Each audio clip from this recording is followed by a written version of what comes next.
সামাজিক যোগাযোগ মাধ্যমে ভোর থেকে নানা বক্তব্যের কারণে আলোচিত সমালোচিত আইনজীবী জেডাই খান পান্নার মৃত্যুর গুজব ছড়িয়ে পড়েছে।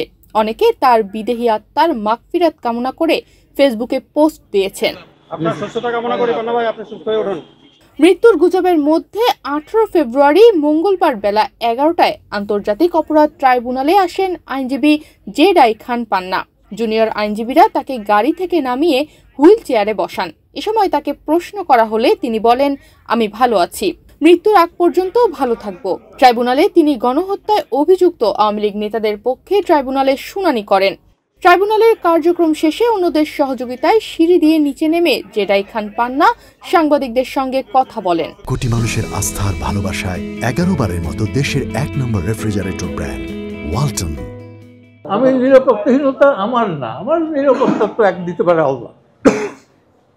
আই বিলিভ ইন অলমাইটি আল্লাহ। আল্লাহ বাদে কেউ আমার জীবন নিতে পারে না।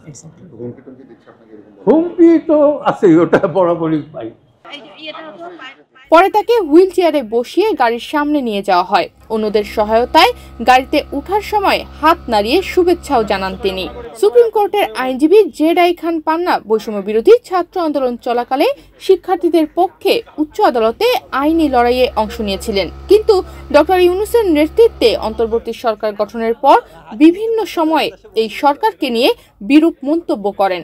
শুধু তাই নয়, শেখ হাসিনার পক্ষে আইনি লড়াই করার ঘোষণা দিয়েও সমালোচিত হন তিনি। তারা ছিল কোটার বিরুদ্ধে, আমি কোটার বিরুদ্ধে তাদের আগে থেকে আন্দোলন করছি। যেদিন থেকে দেশ স্বাধীন হয়েছে এবং সার্টিফিকেট বিতরণ হয়েছে সেই দিন থেকে সেই সার্টিফিকেট প্রথার বিরুদ্ধে আন্দোলন করে আসছি। একা ছিলাম, এখন সংখ্যা বাড়ছে। রাতারাতি তারা যখন অন্য পরিচয় দিল তখন তাদের সাথে থাকার প্রশ্ন আসে। এবং আমি উজান গাঙ্গের নাইয়া, আমি সব সময় ছিলাম প্রতিবাদী। যখন ক্ষমতা এসে সেই ক্ষমতার সাথে তাল মিলাইতে পারি না।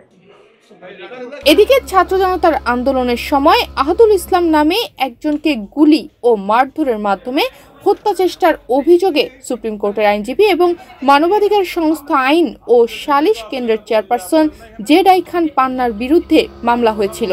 তবে এ মামলা থেকে তাকে বাদ দিতে বাদী খিলগাঁও থানায় আবেদন করেছিলেন।